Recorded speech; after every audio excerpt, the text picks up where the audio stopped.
그래서 먼저 살펴볼 내용은 RT베이스 아키텍처에 대한 전체적인 그림이라고 보시면 되겠습니다.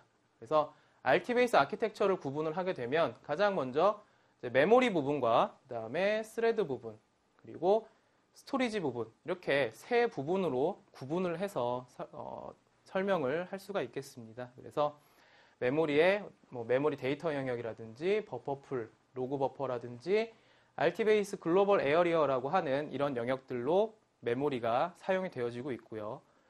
스레드 부분 같은 경우에는 디스패처라든지 서비스 스레드를 포함해서 이렇게 여러 개의 이제 스레드, RT베이스 HDB는 멀티 스레드 구조이기 때문에 이런 여러 개의 스레드들이 동작을 하면서 DB를 관리한다라고 보시면 되겠고요.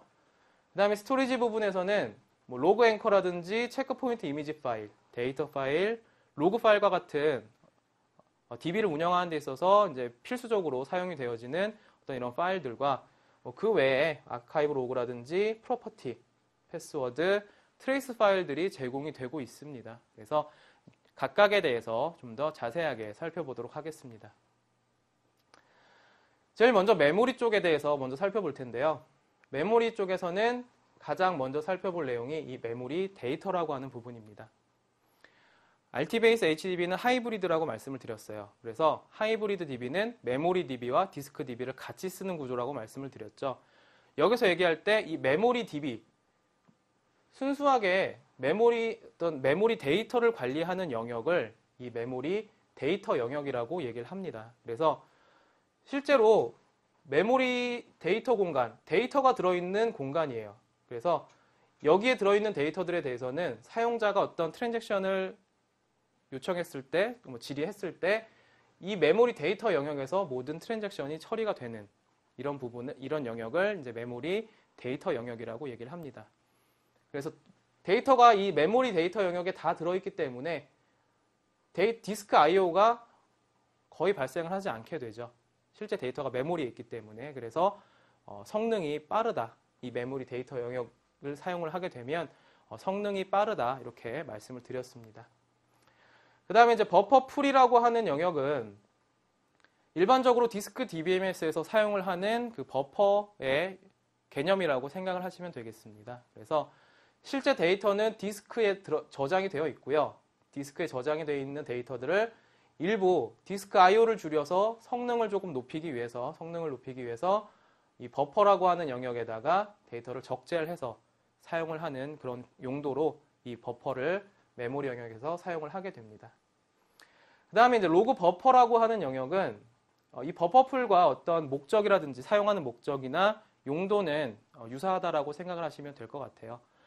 그래서 버퍼풀이 데이터에 대해서 디스크 IO를 줄여서 성능 개선을 하기 위한 목적이라고 하면 이 로그 버퍼도 마찬가지로 DBMS들이 디스크 쪽에 로그 파일, 리드 로그라고 하는 물리적인 파일을 관리하게 되는데 그 로그 파일에다가 계속 어떤 변경 트랜잭션이 발생할 때마다 로그 파일에 기록을 하게 되면 성능이 굉장히 많이 떨어지게 돼요.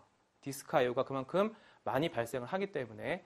그래서 로그 버퍼라고 하는 메모리 영역을 설정을 해두고 이 로그 버퍼에다가 변경 트랜잭션들을 먼저 다 기록을 하고 나서 변경된 로그들을 물리적인 파일로 싱크를 맞춰주는 기록을 하는 이런 용도로 사용을 하는 영역이 로그 버퍼다 이렇게 생각을 하시면 되겠습니다.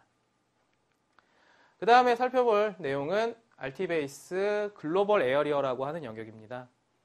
이 글로벌 에어리어라고 하는 영역은 어떤 특정 하나의 영역을 얘기를 하는 건 아니고요.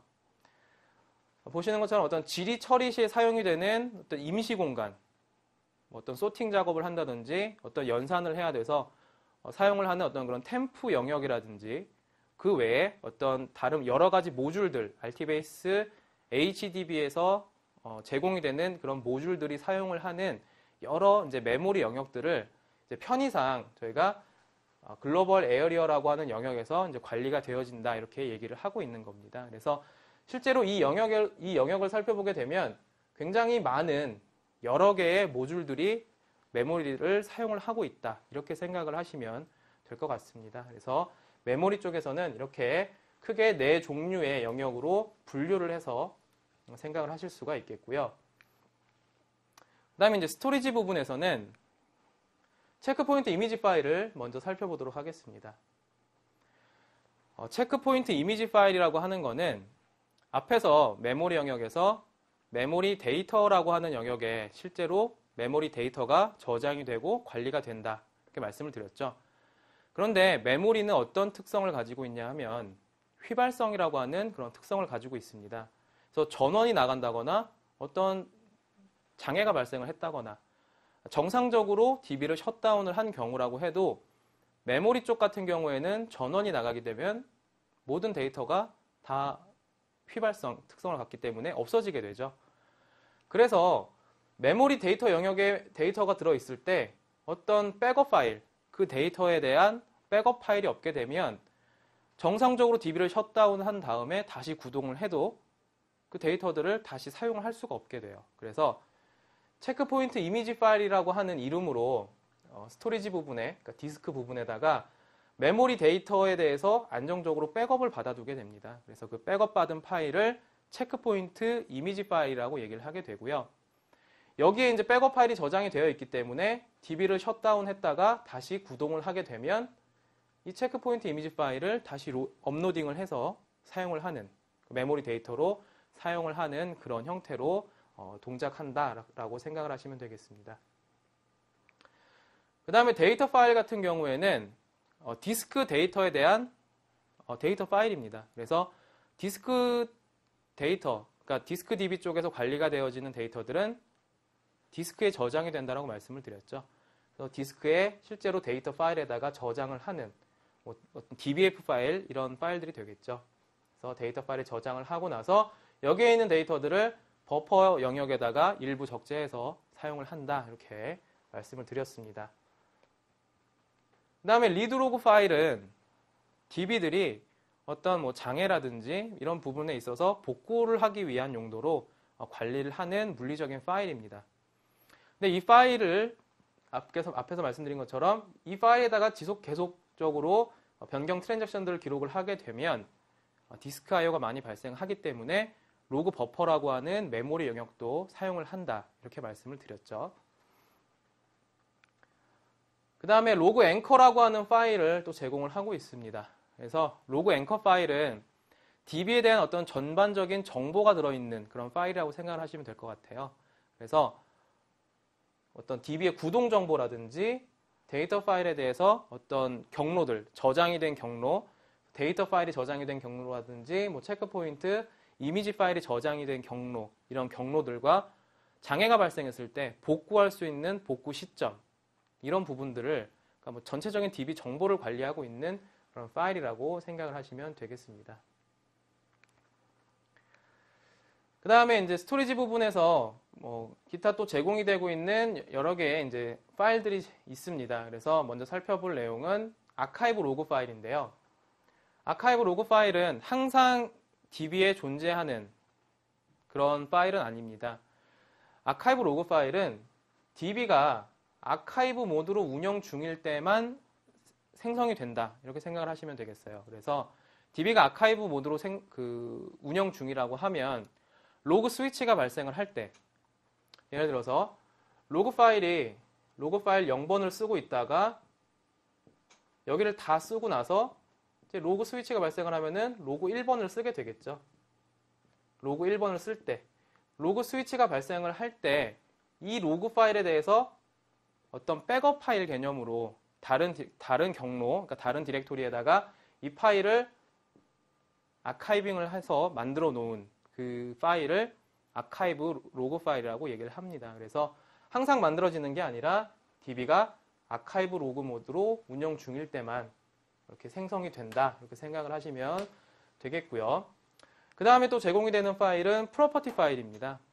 그래서 RT베이스 설치하시고 나서 이 conf라고 하는 컴프라고 하는 디렉토리에 보시면 rtbase.properties라고 하는 파일로 제공을 하고 있습니다. 그래서 DB 프로퍼티들을 설정을 해서 사용하실 수 있는 파일인데요. 여기서 주의하셔야 될 거는 이 프로퍼티 파일을 수정을 하시게 되면 DB를 반드시 재구동하셔야지만 DB에 반영이 된다. 여기 이제 변경하신 내용들이 반영이 된다라고 생각을 하시면 되겠습니다. 그래서 이 프로퍼티 파일을 값을 어떻게 수정을 하느냐에 따라서 성능이라든지 DB의 안정성 이런 부분들이 굉장히 많이 달라질 수가 있습니다. 그래서 원하시는 설정 값으로 변경을 하시고 DB를 재구동을 해서 사용을 하시면 되겠고요. 그 다음에 이제 패스워드 파일 같은 경우에는 RT베이스를 DB를 생성하시고 나면은 sys라고 하는 유저가 생성이 됩니다. 이 sys 유저는 DBA 유저예요. 그래서 이 DBA 유저에 대한 패스워드가 암호화돼서 저장이 돼서 제공이 되는 파일이 이 패스워드 파일이라고 보시면 되겠고요. 그 다음에 이 트레이스 파일 같은 경우에는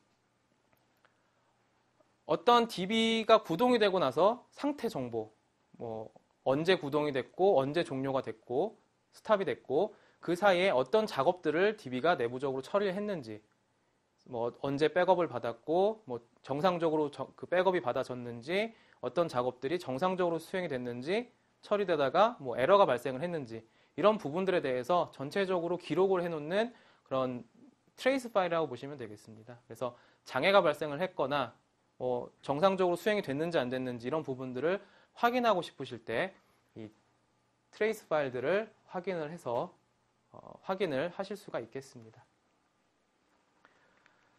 그 다음에 이제 살펴볼 내용들은 스레드 관련된 부분입니다. 그래서 스레드 관련돼서 살펴볼 텐데요. 가장 먼저 디스패처라고 하는 스레드를 살펴보겠습니다.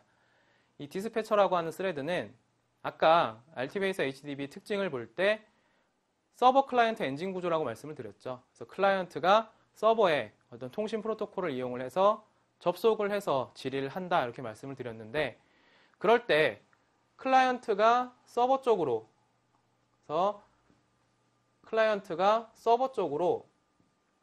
통신을 요청할 때, 접속 요청을 할 때 가장 먼저 디스패처라고 하는 스레드가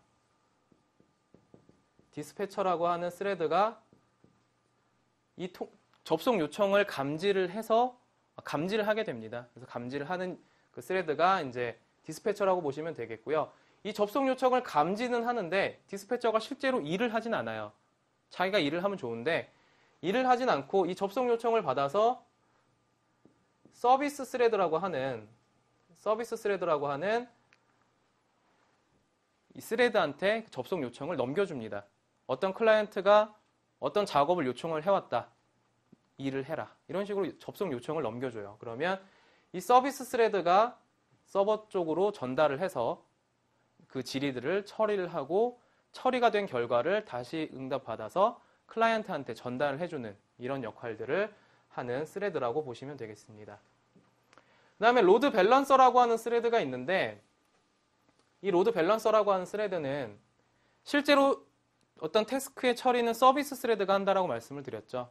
그래서 서비스 스레드가 태스크 처리를 하는 데 있어서 부하가 걸려서 정상적으로 처리를 못하는지, 아니면 지금 정상적으로 처리를 하고 있는지, 혹은 서비스 스레드의 개수가 너무 많아서 불필요한 서비스 스레드가 존재하진 않는지, 이런 부분들을 계속적으로 감시를 하고 있다가 서비스 스레드의 개수가 부족하면 추가를 하고 불필요하게 많으면 삭제를 하는 이런 역할들을 통해서, 과정들을 통해서 태스크들에 대한 어떤 로드 밸런싱을 하는 그런 스레드가 로드 밸런서라고 하는 그런 스레드라고 보시면 되겠고요.